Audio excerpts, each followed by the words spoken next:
दोस्तों बॉलीवुड में ऐसी बहुत सी एक्ट्रेसेस हैं जो फिल्म इंडस्ट्री में आके पहले कुछ साल का काफी स्ट्रगल करती हैं, शॉर्टकट यूज करती हैं और तब भी अगर सक्सेस नहीं मिलती तो अमीर और रईस इंसानों को प्यार में फंसाती हैं और एक झटके में करोड़पति बन जाती हैं। इसके बाद उन्हें ना करियर की चिंता होती है और ना ही फ्यूचर का कोई खौफ। आज जिस एक्ट्रेस के बारे में आपको मैं बताऊंगा वो किसी समय पर बॉलीवुड में स्टार बनने आई थी, लेकिन 4-5 साल धक्के खाने के बाद जब सफलता नहीं मिली तो इन्होंने अमीर इंसान से प्यार किया और फिर शादी करके करोड़ों की मालकिन बन गई।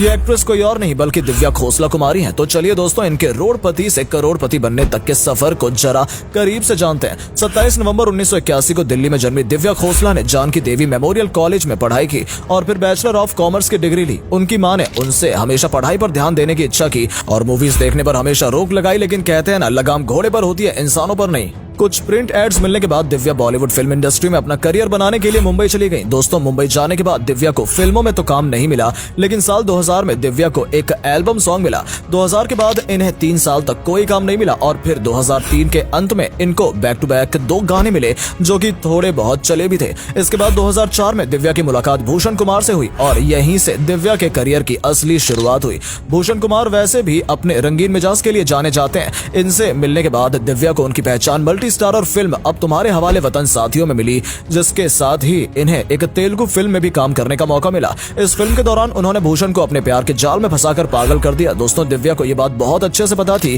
कि वो कभी भी एक एक्ट्रेस नहीं बन पाएंगी, इसलिए उनसे शादी करके एक सेफ और सिक्योर गेम खेला। अब अगर बात करें इनके लव लाइफ की तो दिव्या की भूषण कुमार से पहली मुलाकात फिल्म अब तुम्हारे हवाले के डायरेक्टर अनिल शर्मा के घर पर हुई थी। पहली बार में भूषण कुमार दिव्या को अपना दिल दे बैठे थे। दिव्या ने एक इंटरव्यू में बताया था कि पहली मुलाकात के बाद भूषण कुमार उन्हें बार-बार मैसेज करने लगे। धीरे धीरे ये मैसेज बढ़ने लगे जिससे दिव्या परेशान हो गई और फिर उन्हें नजरअंदाज करने लगी। उन्होंने भूषण कुमार से कट ऑफ कर लिया था। दिव्या भूषण के किसी भी मैसेज का, फोन का, कॉल का जवाब नहीं देती थी। इसके बाद भूषण ने अपनी कजन को दिव्या के पास भेजा। उनकी कजन ने दिव्या से कहा कि क्या हुआ, तो भूषण के मैसेजेस का जवाब क्यों नहीं दे रही हो, वो तुम्हें बहुत पसंद करते हैं। दिव्या ने बताया कि वो भूषण को जानती नहीं है, अगर कोई रिलेशन रखना है तो इसके लिए भूषण को उनके पेरेंट्स से बात करनी होगी। फिर भूषण की मां दिव्या से मिलने गई और उन्होंने दिव्या को मनाया। भूषण कुमार ने दिव्या की फैमिली को अपनी बहन की शादी में भी बुलाया था। वहां पर दोनों फैमिलीज की आपस में बात हुई। दिव्या के पेरेंट्स को भूषण काफी पसंद आए। उनकी मां ने बताया कि उन्हें भूषण का नेचर काफी पसंद आया था। इसके बाद दिव्या भी धीरे धीरे भूषण को पसंद करने लगी और फिर 13 फरवरी 2005 को जम्मू के मां वैष्णो देवी मंदिर में दोनों ने शादी की। इसके बाद 2011 में दिव्या ने अपने बेटे रुहान को जन्म दिया। शादी के बाद दिव्या ने एक्टिंग करियर छोड़ दिया और प्रोड्यूसर, सिंगर और डायरेक्टर बन गई। दोस्तों ये अब कुछ तो उन्होंने बताया, लेकिन हुआ सब कुछ इसका उल्टा ही था। शादी के बाद दिव्या एक मशहूर सेलिब्रिटी बन गई क्योंकि अब वो बॉलीवुड की सबसे बड़ी कंपनी के मालिक की वाइफ बन चुकी थी। शादी के बाद साल 2014 में वो कंपनी का काम देखती रही और 2014 में ही उसने यारियां फिल्म में एक डायरेक्टर के रूप में अपना करियर शुरू कर दिया।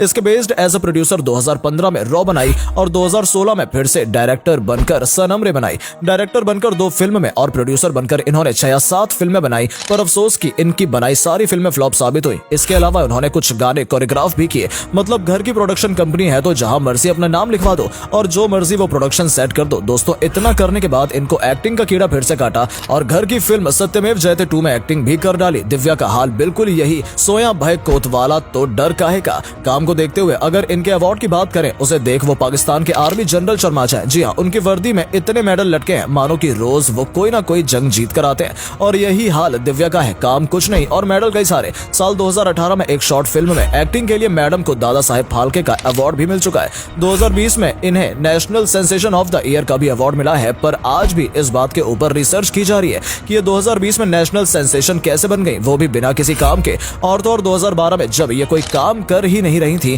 तब भी इन्हें स्टाइल दिवा ऑफ द ईयर के लिए दादा साहेब फाल्के का अवार्ड मिला था। दोस्तों दिव्या कई बार पब्लिसिटी के लिए चीप हरकतें करते हुए भी चर्चा में आ चुकी है। साल 2020 में दिव्या ने लैक्मे फैशन वीक के लिए रैंप वॉक किया था और वहां इसे कुछ ऊप्स मोमेंट का सामना भी करना पड़ा था। दरअसल वॉक करते समय इनके लहंगे का साइड बटन खुल गया था और इससे पहले कि लोगों को इनके गुप्त सामग्री के दर्शन हो पाते, इन्होंने लहंगा पकड़ लिया और वापस चली गई। दोस्तों अगर आपको ये वीडियो पसंद आई हो तो इसे अधिक से अधिक लाइक और शेयर करें। साथ ही हमें कमेंट करके बताएं कि आपको इनमें से कौन सा फैक्ट सबसे ज्यादा मजेदार लगा। आज के लिए इतना ही, आपसे फिर मिलेंगे एक नई वीडियो और ढेर सारी रोचक जानकारियों के साथ।